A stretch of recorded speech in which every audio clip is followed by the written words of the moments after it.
Hi, welcome once again to M5's English language learning program, Let's Speak English. I'm Gav Duncan and I'm here on your TV to help you learn English.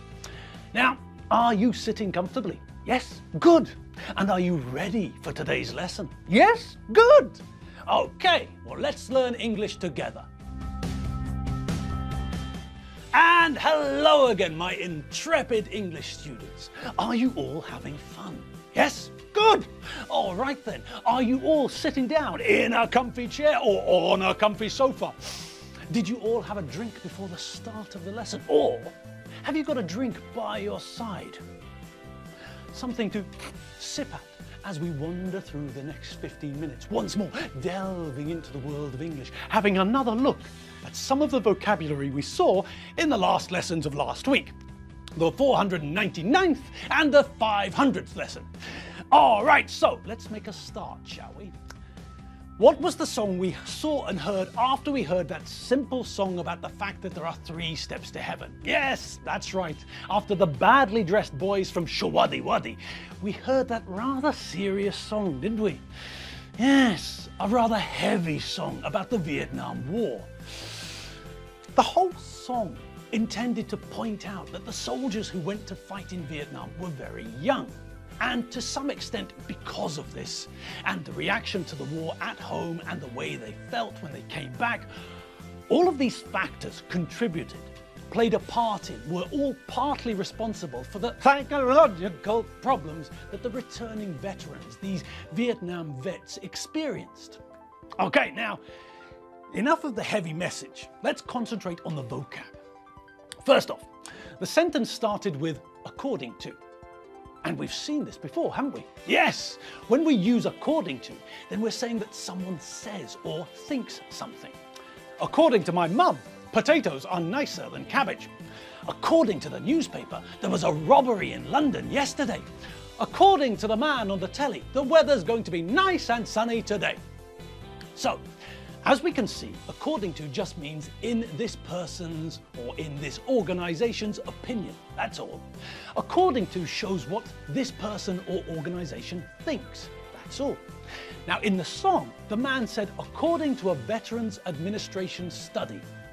Okay, so what's a study? Well, in this sentence, it's another word for an investigation or a survey. This Veterans Administration, so this organisation for veterans, they asked questions, they conducted a survey and then told people about the results, what they found out. And what they found out wasn't very positive, was it? Half of the Vietnam combat veterans suffer from PTSD. Okay, now half, easy, half is 50%, okay, but half of the Vietnam combat veterans, what's all that about then? Well, think about the army. We always think of soldiers with guns when we think about the army, but there are lots of other jobs in the army too. There are doctors and nurses, surgeons, cooks, drivers, logistics experts, computer experts. There are hundreds of different jobs in the army, not just the traditional idea of someone with a gun wearing Rambo trousers. So the study found that 50% of the combat veterans suffered from PTSD. So, 50% of the soldiers involved in combat, involved in fighting, these are the ones who suffered PTSD. The cleaners and drivers, the cooks and waiters, well, we don't know. The study didn't say. Okay, so we know that the study is about combat veterans. According to this organisation, 50% of the soldiers involved in the fighting in Vietnam experienced PTSD. Okay, and so what is this thing that psychiatrists call PTSD? Well, post means what? That's right, it's a prefix to mean after. Post-surgical care, what you get after a surgeon has cut your body open. It's after the surgery, it's post-surgical. Okay, what about traumatic? Well, what does trauma mean? A trauma is a very disturbing experience. That's all. A synonym could be, I don't know, a shock. And traumatic? Well, that's the adjective from the noun trauma. I had a traumatic day. The office blew up and then the photocopier caught fire and then the boss jumped out of the window. Jesus, I need a drink and a rest. What a traumatic day. So, post-traumatic, after a shocking event. Something happened, something shocking, and now we're thinking of what happens afterwards. Think about that for a minute. What happens when you have a shock? What happens after the shock is over? How does your body react? Well, normally, after a shock, your body starts to shake, doesn't it? Your body starts to shake, and sometimes you feel weak and need to sit down. And that's when people normally put a blanket around your shoulders and give you a cup of hot, sweet tea or some brandy. All right, so that's how your body might react to a shock. When you start to shake, that might be your body's post-trauma reaction. Okay, so that's a physical reaction, but here in this song, we're talking about not a physical reaction, but a mental reaction. So post-traumatic stress disorder. You experience something, a stressful experience, a traumatic event, and after that, post this event, you developed a disorder. And disorder is a medical word for an illness. We can hear doctors talking about skin disorders or, as in this case, mental disorders. Psychiatric problems, psychological problems, they're all mental disorders. So that's what we're talking about here. Mental problems which develop after traumatic stress events. Soldiers go to war, soldiers fight, soldiers see, oh Jesus, horrible things, and then when they come home, they develop mental problems as a result. Pretty logical, no? Yes. Okay, so that's all that PTSD means, post-traumatic stress disorder. Mental problems caused by a shock. Mental problems which develop after someone has had a big shock. Okay, so heavy stuff, especially for a pop song. Okay, never mind, we can handle it. So, what's next? Well, now we're hearing about what the veterans feel. And here, the narrator, the man doing the talking, calls the veterans vets. But we know that he's talking about veteran soldiers, not veterinarians, don't we? Yes. Although the Brits often use the abbreviation vet to talk about animal doctors, here we know that vet is an abbreviation for veteran. Okay. And what have we learned? Well, the vets complained, didn't they? Yes, they complained of three things: alienation, rage, and sometimes guilt. Okay, so let's start at the start. Alienation. What's that? Well, which word can you see in that long word? Yes, alien. And what's an alien? Yes, that's right. An alien is something or someone which belongs to a foreign country, an alien culture. And of course, we use the word alien to talk about people from other planets too, but normally only in films.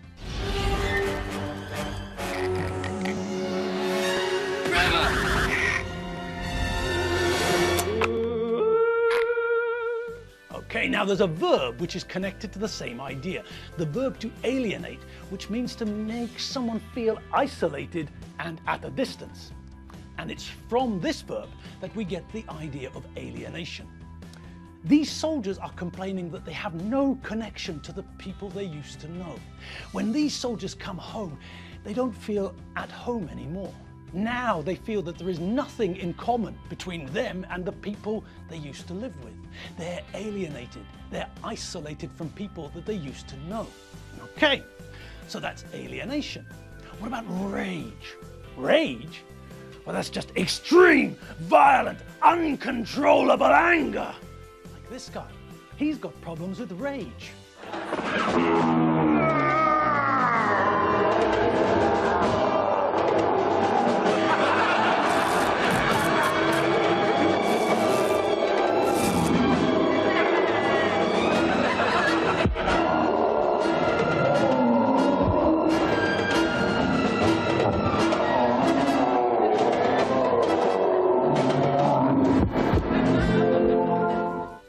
Okay, so that's rage. So the vets complain that they feel alienated. They feel that there's a distance between them and everyone else. They also feel rage. They feel very, very angry, uncontrollably angry. And they also feel guilt. Okay, now who remembers what guilt is? We saw this not so long ago when we were talking about prisoners and a synonym for a prisoner, a convict. Someone who's been convicted of a crime. You did a bad thing, you were arrested, the police came and took you to the police station, then you were charged, the police wrote down officially what they said that you did. But this isn't enough, is it? No. You have to go to court, and there, when you're in court, lawyers argue this way and that way, saying that you did something bad or saying that you didn't do something bad. Okay, and when all the lawyers have finished talking, then the judge or the judge and jury have to decide if you're guilty or innocent. Okay, so guilty is the adjective, which means that you are responsible for something bad. You're to blame for doing this bad thing. Okay, so that's guilty, but what about guilt? What about the noun? Well, there are two ways to look at guilt. One way is connected to what we've just talked about.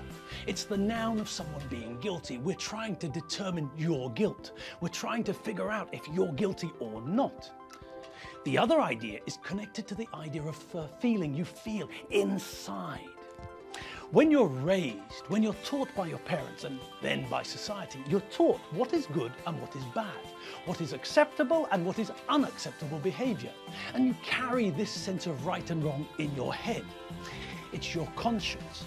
This determines how you act in a moral way. Do you steal money and laugh about it? Or do you steal money and then feel bad because of what you did? If you steal money and then laugh about it, then you're a criminal. If you take something and then feel bad, then this is a feeling of guilt. This is evidence of your moral compass starting to work. Of course, it would have been better if it started working a bit earlier, before you took what you took, but better late than never, I suppose. So, what you're feeling, this feeling that you're feeling, this is guilt. You feel bad because you've done something that you know was wrong. You did something wrong and now you feel bad. That's guilt. Okay, so the vets feel that they're alienated, they're separated from the rest of society. Society doesn't understand them anymore, and they don't understand the rest of society either. And they're angry. Very, very angry, uncontrollably angry, like the Hulk.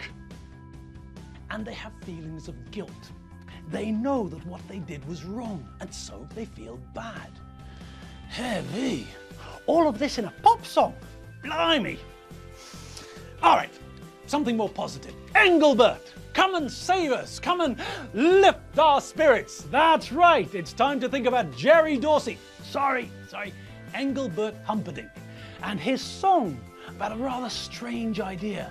He's got a band of men, 10 of them, who just hang about playing their guitars. Lifestyles of the rich and famous, I suppose. I mean, we all know that Roman Abramovich has got a boat, don't we? Yes, this is his little boat thing. But the question is, has he got 10 blokes with guitars hanging about the place making music 24/7? I don't think so. Engelbert 1, Roman 0, I think. And on that note, I think we'd better stop for the day. Yes, my friends, Tuesday's lesson is coming to a close. And all that's left for me to say is this. Have fun, and have fun. I'll see you all tomorrow. Same time, same place. But tomorrow, obviously. See you later. Have fun and turn the music on if you're doing your chores. It makes things so much more enjoyable. See you tomorrow. See you later. www.mediaclick.hu. Bye.